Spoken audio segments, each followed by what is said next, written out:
Bonsoir, Philippe Skrapic, voilà. Je suis un directeur de création et artiste multidisciplinaire et ce soir je profite de l'invitation généreuse de Saritza de présenter quelques de mes interventions étant directeur de création dont j'ai l'habitude à travailler à différents cœurs de métier et notamment avec des light designers, concepteurs, des interaction designers, architectes d'intérieur, etc. Donc je commence avec une intervention qui est liée à la lumière et le design pour la marque Yves Saint Laurent Beauté qui se déroulait, enfin qui est installée à Dubaï. Et pour ce projet, on a réalisé cette sculpture lumineuse à base de l'IGEO, une technologie alliant design et lumière. Et on est aujourd'hui présente au salon avec ce type de produit dont je suis ambassadeur. Et on a réalisé une sculpture avec Saritza qui est visible au stand 28.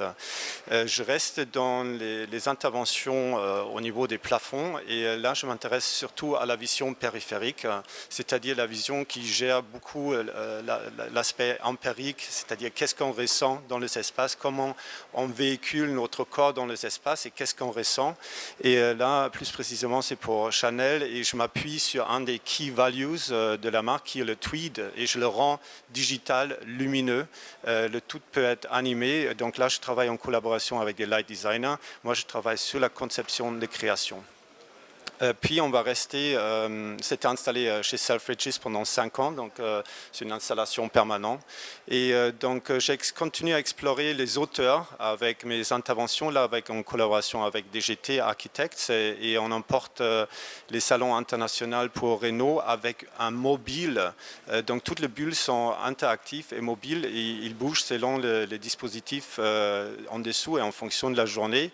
En restant tout le temps sur le même stand avec des démarches cinétiques, j'ai élaboré un mur, un écran géant sur 100 mètres de longueur et qui est composé des éléments en losange. Et en fonction de l'inclinaison des losanges, on va créer des niveaux de gris. Et donc, vous allez voir sur la prochaine image, on va créer un écran géant, mais qui n'est pas basé sur une technologie LED, mais sur quelque chose de physique. C'est l'inclinaison des losanges qui crée le clair-obscur, enfin, ou le niveau de gris. Donc ça c'était élaboré en collaboration avec DGT pour les stands internationaux Renault qui a tourné sur plusieurs salons pendant 5 ans. Toujours dans le cinétique, là je passe dans le domaine du luxe et c'est le même principe, c'est une expérience immersive par une solution cinétique, mais là en revanche on utilise les boîtiers de la marque pour créer un mur cinétique qui va donc travailler sur le ressenti de l'espace en changeant le motif. Tout ça c'est intégré de ce qu'on appelait la Prada Box. Donc c'est une espèce de charte expérientielle qui a été commandée par le client Puig, qui a servi à l'agence maison de Prada à s'inspirer de cette Prada Box pour appliquer des solutions expérientielles sur plusieurs événements dans le monde. Là, c'était la sortie et là, ce qui est intéressant, c'est des spots lumineux qui, en fonction de la position du spectateur, va suivre le spectateur dans le pénombre. Donc, il est toujours sous la lumière, mais dans le pénombre. Et il se va avancer sur un écran géant dont il est filmé en temps réel. Je reste dans un univers immersif. En passant maintenant sur une solution LED, là c'est la fondation Mona von Bismarck à Paris pour Farfetch, pour un dîner d'été pendant la haute couture. Et on m'avait demandé de travailler sur quelque chose immersif de l'entrée, donc ça c'est la porche d'entrée, avec une solution comme une dentelle, parce qu'on est dans la mode. Et donc je me suis orienté vers une solution LED, mur d'image, mais semi-transparent, c'est-à-dire en fonction du contenu qu'on diffuse, le mur devient opaque ou semi-opaque. Et la lumière devient porteur aussi de couleurs. Donc on a éclairé la porche par le biais de cet écran. En parlant de quelque chose éphémère, donc là c'est pour un backdrop d'un défilé, en alliant lumière et des cordes, je travaille sur quelque chose extrêmement éphémère, vraiment pas cher, un peu compliqué à installer, mais on a donc élaboré le design, une image 2D de la créatrice qui a inspiré toute sa collection. On a élaboré une architecture en 3 dimensions, donc, enfin en 3D, et on a utilisé la lumière dynamique pour éclairer ce support pour renforcer l'impact immersif sur le défilé de mode.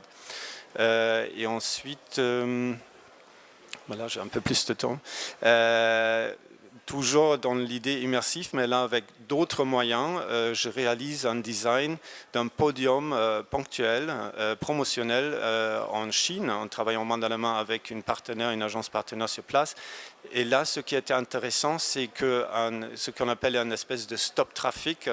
Donc, l'impact était pertinent et on m'a demandé de travailler sur quelque chose qui attire la cliente. Donc, je proposais, à part d'un design immersif qu'on peut découvrir en étapes, un écran géant sur lequel sont diffusées aussi des interventions des maquilleurs stars de la Chine, donc une double expérience, une expérience immersive et participative.